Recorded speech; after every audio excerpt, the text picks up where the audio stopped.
Hello, everybody. Today I'm going to be talking about a potential acquisition of iRobot by Apple, and I'm going to be talking about how it could be beneficial for the investors of Apple and the consumers, and the specifics of the acquisition itself. And this is how the presentation is going to be divided. We're going to talk about the general overview of these companies, the acquisition itself, what this means for customers and the investors, and the legality of the acquisition. So Apple now is currently one of the most profitable companies in the world. It is the second highest market cap, only behind Microsoft, and it has had the highest market cap for the 16 of the last 20 quarters. Despite the fact that they're a very successful company, they face a certain dilemma about its future. Apple can continue focusing on selling improved version of their old products, or they can push themselves into industries. Now, the former option is much more stable, and since they're a large company, they don't want to take a lot of risks, despite the fact that they started out as a concept company.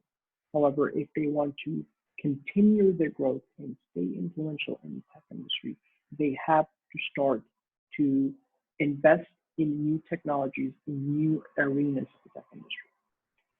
And if the perfect way of establishing a foothold in a new area of the tech industry is by acquiring iRobot. Now, iRobot is a technology company that builds robots for the general consumer and the military. They're known for their product, which is called Roomba. It is an autonomous vacuum cleaner that cleans houses without much human intervention.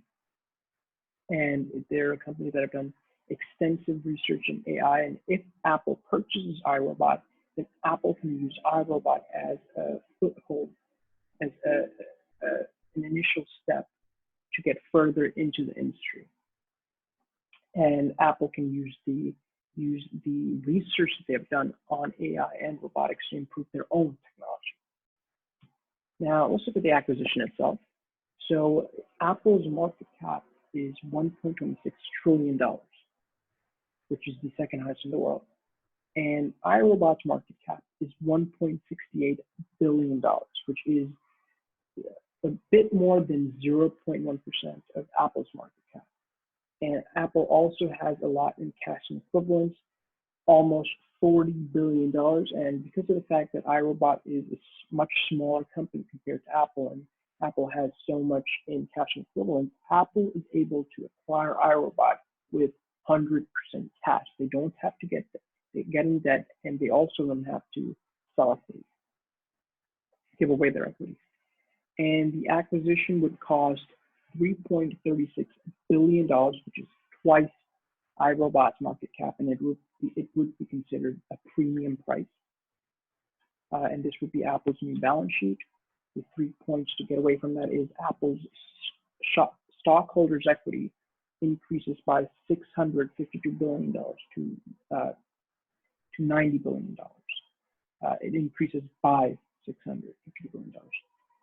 And Apple will also have a new section in their balance sheet, goodwill, because iRobot had bought a previous company called Robotics, and Apple's assets, all of Apple's assets will increase except cash and equivalents, since Apple is using the money to buy iRobot. So what does this mean for investors and customers? Well, for investors, it's great news because Apple is entering an industry that is one of the fastest growing industries in the world, the consumer robotics industry. And iRobot is an essential player in this industry, well known for their product Roomba. And Apple is able to use iRobot's dominance in some sectors of the industry to further help themselves. Apple is able to use the research iRobot has done to help their own products and to create an array of products in the future that are in the consumer robotics industries, which include but are not limited to autonomous vacuum cleaners for houses, for malls, AI-based robots for grocery stores and even maybe in the healthcare industry as well.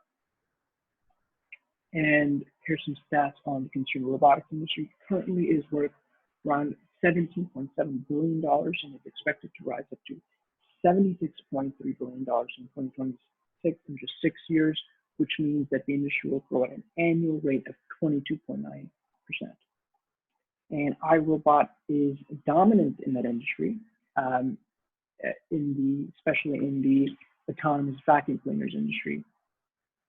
They currently have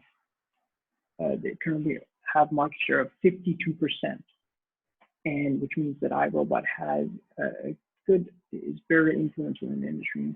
And through Apple's funding of their research and development, they could increase their dominance in the industry by updating the technology and improving it compared to their competitors. And Apple can also use their funds for research and development in areas that are in other areas of the consumer robotics industry besides just autonomous vacuum cleaners, which will help Apple a lot. And so how does it benefit Apple customers? Now, Apple, despite the fact that iRobot can be used currently in coordination with Apple software, it is not part of the Apple ecosystem.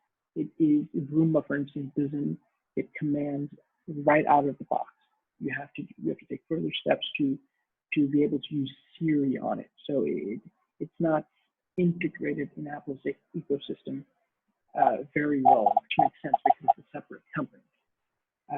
But if Apple buys iRobot, then Apple can actually invest in the technology and make it so that it's integrated well into the Apple ecosystem, and Apple users are able to use the product seamlessly in coordination with other Apple products.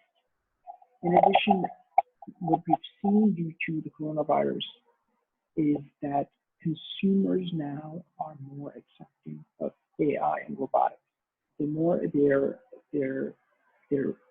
section that the percentage of people that are fine with interacting with only AI-based systems in grocery stores and malls has increased substantially due to the coronavirus, and it's going to continue to rise. In addition, studies have shown that people now are more accepting of AI systems collecting data on them in order for the companies to further improve their technology. And this is something that's observed in almost all areas that create robotics in there, including healthcare and self-driving cars.